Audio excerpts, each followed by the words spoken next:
Alright, so welcome back. Today I'm going to be working on this Rivarossi E8. So just to get started quickly, let's go take this thing over to the track and see how it runs. Alright, so I've got the E8 set up on the track and I will give it some power. It does not run particularly poorly, but it is a tiny bit loud. Plus, I don't know how long it's been since this thing was last run before I cleaned its wheels. So I think it's just time, and I'm a bit curious. So let's take it back to the desk and let's get to work. Alright, so let's get into it. I have looked the shell over just a little bit, and to open this up, there's two screws in the middle here that hold this shell on. And I do honestly quite like this design compared to some other similar designs. I don't know, it's just sleeker than having the body held in by clips you can see from the outside. I forgot to grab one thing, so I will grab that quickly, and then I will continue. You can't see it, but I did just grab my magnetic parts tray, since that'll help out. So let's remove the shell. The front's going to be difficult just because of this coupler.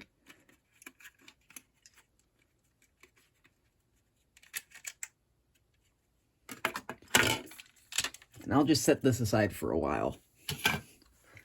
So looking at this thing, it is only rear-wheel drive, and I have noticed that it is only powered by 4 wheels, but it is quite hefty, and it does make use of traction tires, and I will note that these traction tires do seem to have held up really well, because this seems older than a lot of the, Tyco and AHM models, and the traction tires on this thing are still grippy, they haven't dry rotted, and they're pretty good tires.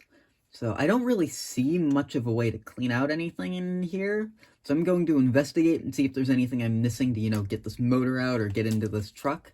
So I'll investigate a little bit and then I'll return. Alright, so I have investigated a little bit, and it seems like this motor is kind of fixed in place up here, and you can only work on the inside of this by unscrewing this bottom plate and removing all the metal gears and whatnot. So to start, I'm just going to clean up this frame and just speed that up quite a bit because it's quite a mess, and I honestly just want it to be cleaner. Alright, so I'm back. That took significantly longer than I was expecting. I went and ate dinner after my dog was just making some noise, so I'm back now, and now I will actually start cleaning up this whole entire frame area.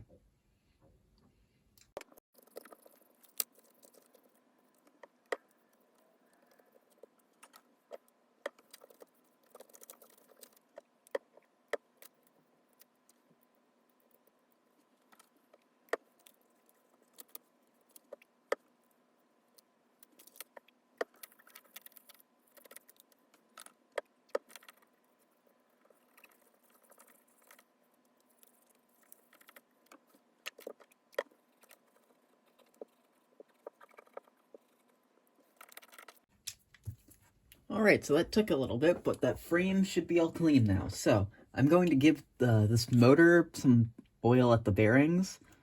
I'm going to see if I can, attempt to get to the other one down in here. I'm going to investigate first and see if there's anything else I can do. If not, I'm going to flip this thing over, and when we come back, I'll be working on the gearbox of the truck.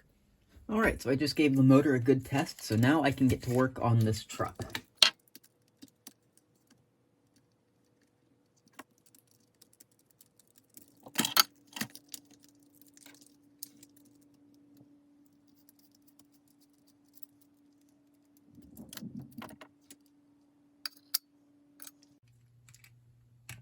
Just for the sake of my own remembrance, if I forget, that is how this all goes back together. It's all metal gears, and it's kind of an interesting orientation, although it is quite a bit of a mess in there. So I'm going to take as much of this out as I can and get to work on cleaning this thing out.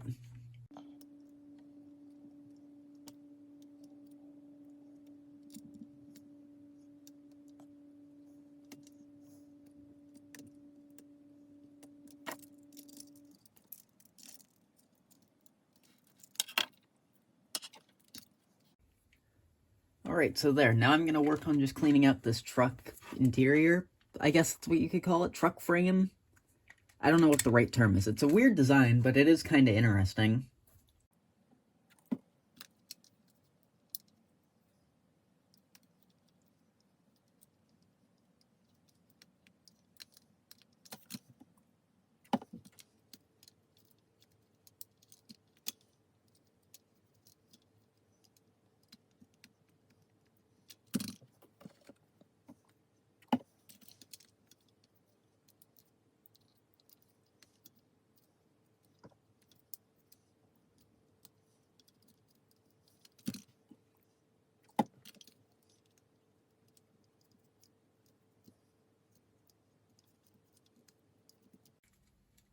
Alright, so I finally got that cleaned out, and I think the next thing that I just kind of shoved aside that I need to clean out is going to be this little base here, as soon as I wipe off my hands. But yeah, that base is quite a mess. I wouldn't be surprised if that was the original oil out of the thing, so I'm going to clean this off.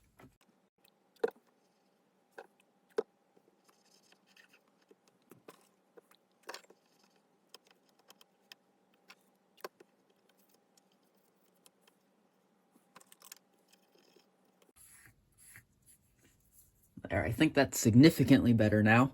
And now I think I can move on to some of these other odd gears and whatnot.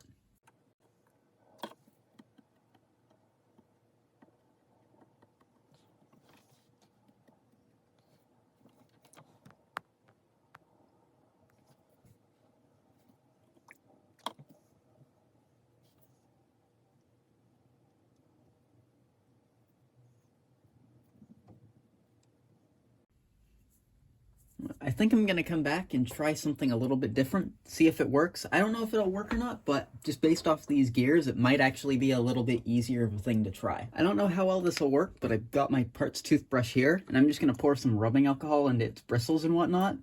I'm going to see if I can just clean these gears and whatnot off with this, instead of having to go through with all the Q-tips and rubbing alcohol and all that. Just get this done quite simply.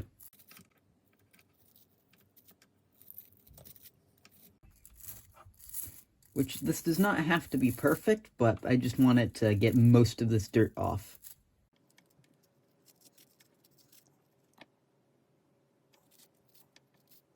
I think that one's pretty good.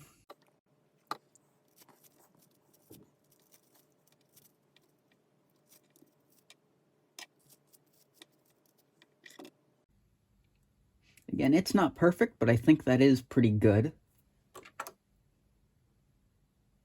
Same with this other gear.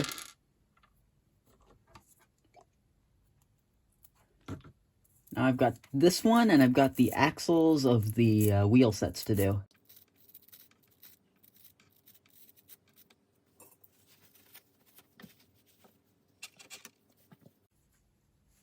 I'm gonna see about wiping some of these parts off too.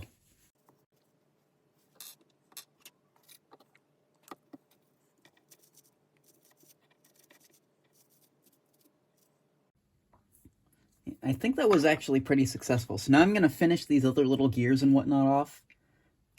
And I'm going to do those later, but I'm going to finish these off with just a Q-tip and some rubbing alcohol. See if I can get anything more off of it.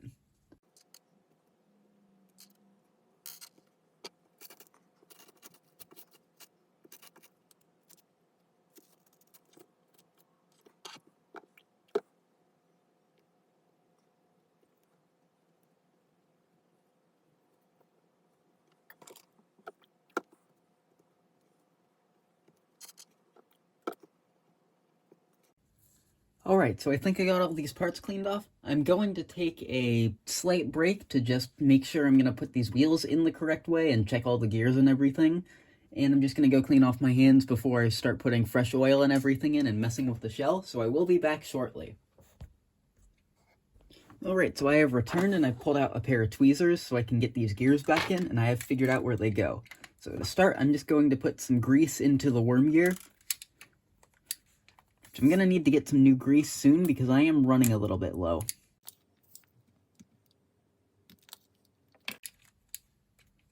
Then before we go in and put any of the wheel sets back in, I want to just put a little bit of oil on all the bearings.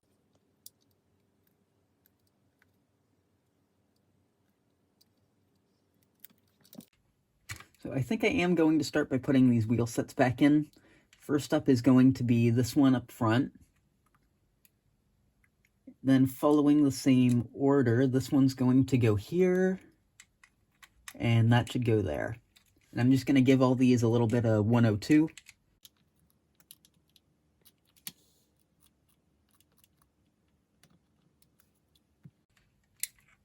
Next up we have the gearing to deal with. So this little one should go right in there.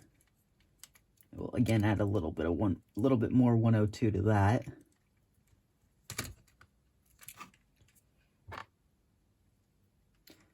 One of these days I also do need to get an engine cradle. It's one of my next things on the list of stuff to buy. So eventually that'll be something I do get. The last gear on this side that needs to go in is this one, I believe.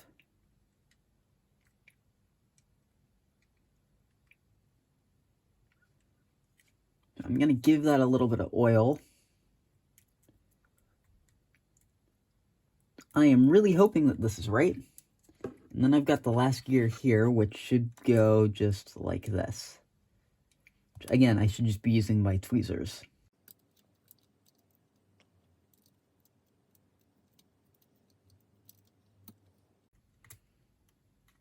There we go. Now we'll put in a little bit of 102. Then since all these gears are metal, I am going to add just a little bit of grease to this whole system.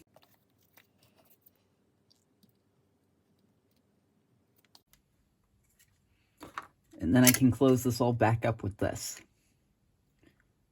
Which I believe this has to go on this way. There we go. The truck was just at a weird angle, and that's why.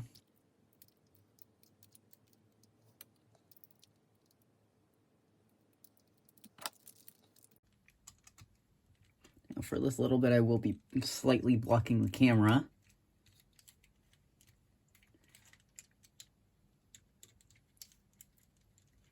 Now I can torque that down. Then I think all that's left to do is put the weight back in and get the shell on, and then we can test this thing out. And the shell is going to be a little bit of a pain to get back on, I think. Just from this front coupler situation. Eventually, if I keep this thing around after I repaint it, which after we test the whole thing out, I will talk about. But yeah, eventually I might upgrade this to Katie's if I plan on keeping it. But that'll be a thing for the future, and I'll talk about that in a couple of minutes. Now we get these screws back into place. And before anyone asks, I did actually clean the wheels before I filmed this entire video, so I'm not worrying about those all that much. Nor am I worrying too much about this front truck. In a lot of cases, you would want to oil that, but for this particular instance, I believe it's fine, just from seeing how those wheels have been rolling in the past, so I'm leaving it alone for now. So, let's take this thing over to the track and see how it runs. Alright, so I once again have the E8 set up on the track, so I will give it some power. That's actually quieter than it was before. It's even better in reverse. I'm barely giving it any power. That is surprising. Let's see if it can crawl really well, too. That's surprisingly good. And this is because the track's dirty, but that's a lot better than I was expecting out of this thing. It's ready to go. A lot of engines I'd consider, upgrading the motor on, but this one, I think I'll leave this thing alone for a while. Alright, so now that I'm done working on this thing, I wanted to bring up a question about this. So, the Burlington Northern used their E8s to pull commute service cars in Chicago, and that's not actually anything of what I want to model. I'm considering repainting this unit with my new airbrush at some point in the future, but I don't really know what to paint it to yet. I was considering Southern Pacific, but I only know of the daylight scheme that they have for these, and that seems just a little bit boring to me. Plus, I have a few other daylight scheme engines already, 2 of them at least. And yeah, I don't really know of anything. I only really have a need for this in, say, freight service. So if there were any freight service E8s, please give me some suggestions and let me know if you want to see me repaint this thing in a future video. So for now, thanks for watching, and I hope you enjoyed the video.